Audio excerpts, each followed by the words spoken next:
নির্বাচনে যে যে প্রতিশ্রুতিগুলো দিয়েছিলেন সেই প্রতিশ্রুতিগুলো পূরণ করলেন। আমি জঙ্গলমহলের কুর্মী সমাজকেও বলবো, আপনাদের যে সমস্যা মমতা ব্যানার্জি তৈরি করেছে সেই সমস্যাও ভবিষ্যতে সমাধান এই প্রধানমন্ত্রীর নেতৃত্বেই হতে পারে। তাই আস্থা, বিশ্বাস, ভরসা তার উপরেই রাখা উচিত। এবং যেভাবে পাহাড় থেকে জঙ্গলমহল সর্বত্র মোদিজির উপর মানুষ আস্থা রেখেছেন, আমি 4টে কর্মসূচিতে প্রধানমন্ত্রীর ওখানে উপস্থিত থাকার সুযোগ নিয়েছি। তাতে মানুষের যে আবেগ এবং বিশ্বাস শক্তিশালী নেতাকে দেখে, এর জন্য আমরা সবাই নিশ্চিতভাবে গর্বিত। এবং আবার তৃতীয়বারের জন্য প্রধানমন্ত্রী তিনি হবেন। বাকি যা যা কাজ বাকি থাকলো, ওনার তৃতীয় টার্মে তিনি শান্তিপূর্ণ উপায়ে সকলের মুখে হাসি রেখে সবকা সাথ, সবকা বিকাশ, সবকা বিশ্বাস, সবকা প্রয়াস, বিকাশবাদের জয় ঘটিয়ে তিনি এটা করবেন। আবারও বলি, মমতা ব্যানার্জি পশ্চিমবঙ্গে ভোট ব্যাংকের রাজনীতির জন্য বিশেষ করে সংখ্যালঘুদের, মুসলিমদেরকে উস্কানোর নানাভাবে চেষ্টা করবেন। কেউ যেন ওনার পাতা ফাঁদে পা না দেন। এক্ষেত্রে বলবো, নবান্নের তরফ থেকে আজকে বৈঠক করা হচ্ছে যে আইন শৃঙ্খলা পরিস্থিতি রাজ্যে সর্বত্র ঠিক থাকবে, আইন শৃঙ্খলা ঠিক থাকবে। মমতা ব্যানার্জিকে বলবো, উনি একটু সিদ্দিকুল্লাহ চৌধুরীকে যেন সামলে রাখেন। আর উনি যেন গতবারের মতো ক্যা ছি ছি এসব করে ওই সিটির মোড় থেকে শ্যামবাজার 5 মাথার মোড় প্রথম মিছিল বের করে আগুন লাগিয়েছিলেন, এই কাজটা করতে না বলবো।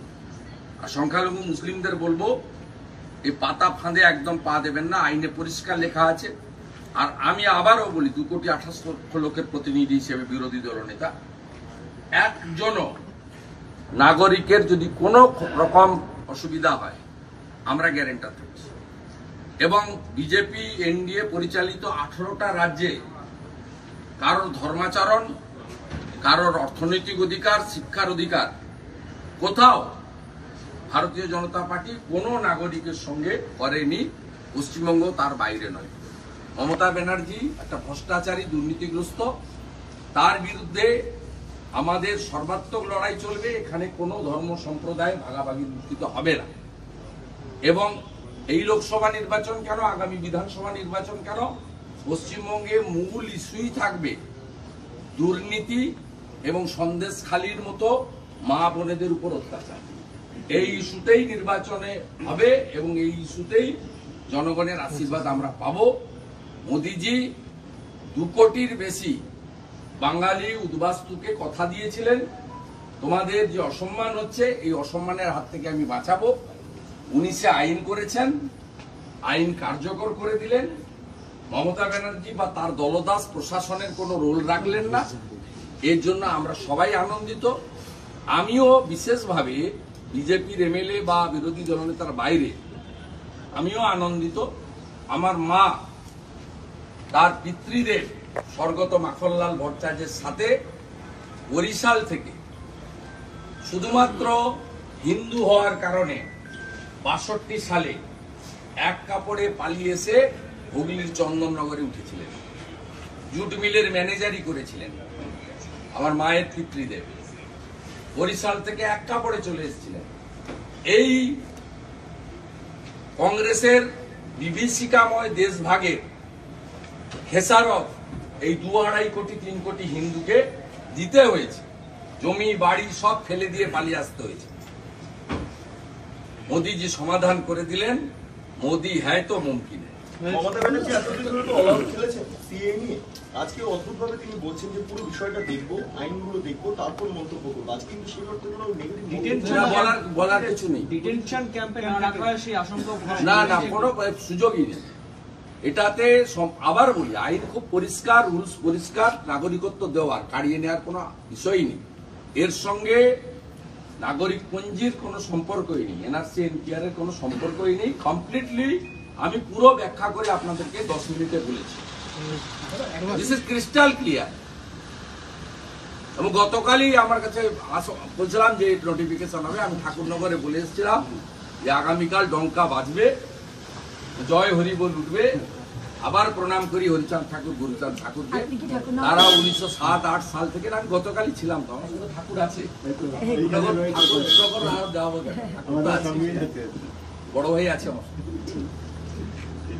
আজকে ইডির তরফে তৃণমূলের আলকেমিস্ট মামলায় 10 কোটি 29 লক্ষ টাকা সেটা বাজেয়াপ্ত করা হয়েছে। একটা দুর্নীতিগ্রস্ত দল প্রমাণিত হয়ে গেছে। ভাইপো কি সব বলছিল না, প্রমাণ হলে কি হবে, কতবার আর প্রমাণ হবে। লিপস এন্ড বাউন্সে 7 কোটি 25 লক্ষ টাকার সম্পত্তি বাজেয়াপ্ত হলো। তৃণমূল দল, মমতা ব্যানার্জির উচিত এই দলটার স্যারেন্ডার করে দেওয়া, আর নির্বাচন কমিশনের উচিত এর যে পঞ্জীকরণ আছে এটাকে খারিজ করে দেওয়া। একটা প্রমাণিত টেন্টেড দল, করাপ্টেড দল, ইডি সম্পত্তি বাজেয়াপ্ত করেছে মানে মানি লন্ডারিং এস্টাবলিশ। আমি তো বহু সভাতে বলেছি, 11 সালের ভোট করেছে সুদীপ্ত সেন গৌতম কুণ্ডুর টাকায়, 14 সালের লোকসভা নির্বাচন করেছে আলকেমিস্টের কেডি সিং এর টাকায়, 65 কোটি টাকার বিনিময়ে ওকে রাজ্যসভায় পাঠানো হয়েছে। মুকুল রায় সব জানে, মুকুল রায় বিতরণের দায়িত্ব ছিল। দেশের শীর্ষ আদালত বললো যে আগামীকাল আমি এটা নিয়ে মত, আর আজকে সুপ্রিম কোর্ট সর্বোচ্চ, আমি এটা নিয়ে মত। বলছি ইডির উপর হামলার ঘটনায় শেখ সাদির জিয়াউদ্দিন সহ জিয়াউদ্দিন সহ দারুণ খবর, জিয়ারুদ্দিন মোল্লা, জিয়াউদ্দিন মোল্লা সহ সিরাজউদ্দিন, আর দিদার বক্স আর ফারুক আকুঞ্জি আরো দুটো ছাড়া আছে, কেন ছেড়ে রেখেছে? দারুণ খবর, বলছি ভালো করে ডিনার করবো। মুকুটমণি অধিকারী দাদা, দারুণ, মুকুটমণি অধিকারী হ্যাঁ, দুটোই গেছে। तुम लोग सब হ্যাঁ, घुस ও गए গেছে, हो ছাড়াও अंदर গেছে। ये देखो अंदर যা লোক গেছে গামছাও গেছে। শুনে 4 লাখ ভোটে জগন্নাথ সরকার জিতবে, 4,50,000 ভোটে শান্তনু ঠাকুর জিতবে। 11টা মতুয়া লোকসভা কেন্দ্রে নমশূদ্র মতুয়া সম্প্রদায় সঙ্গে রাজবংশী এবং বাঙালি হিন্দু, কারোর ভোট রাষ্ট্রবাদী মুসলিম আমাদের বাইরে যাবে। আর এখন এই সিএর পরে মুকুটমণি অধিকারী আসতেছে, সিএর পরে যদি মুকুটমণি অধিকারী আবার যদি আসতে কোথায় আছে? আপনারা দলে ফিরতে চাইলে দল যদি ফিরতে চায়, বিজেপিতে যদি তাহলে ফিরতে চায়, ব্রিগেডে একটা সভা করতে হবে, র্যাম্প বানাতে হবে, ফ্যাশন শো হবে। শোনা এসসি এসটি ভোট টানতে চাইছে, সেজন্য কালকে আমার নতুন মঞ্চে ওসব হবে না। বুধবার দিন ওর বিধানসভা কেন্দ্রে 25,000 লোকের জনসভা হবে, আমি বক্তব্য রাখতে যাচ্ছি। শুনলেন এখন একটাই লক্ষ্য হবে, মুকুটমণির জামানতটা যাতে জব্দ করা যায়। ও 10,000 টাকা দিয়ে নমিনেশন করবে, ওটা যেন ফেরত না হয়।